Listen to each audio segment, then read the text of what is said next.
Hello, in this video, I'm going to be showing you how to calculate molarity.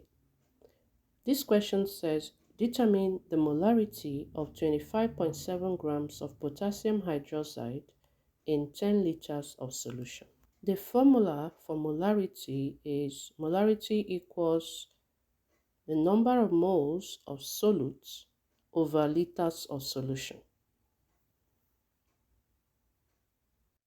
So if you check the question, they gave us grams, 25.7 grams. So we're going to convert this 25.7 grams to moles. We need the number of moles and not the grams.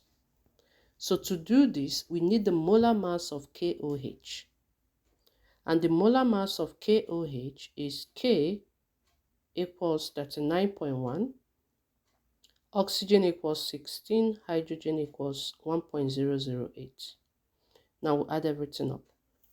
When we add that up, that is going to give 56.108 grams per mole. So we're going to put the mole on top because we're trying to convert to mole. So 1 mole over the 56.108 grams.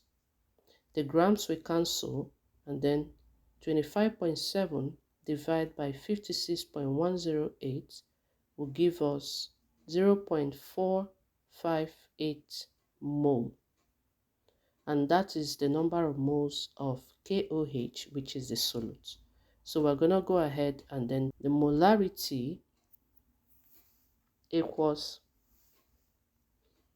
the number of moles that we just calculated, the 0.458 mole, over the liters of solution that they gave us, which is 10 liters. Now, if we divide, that gives us 0.0458 moles per liter, or 0.0458 molarity, which is the short form of mole per liter.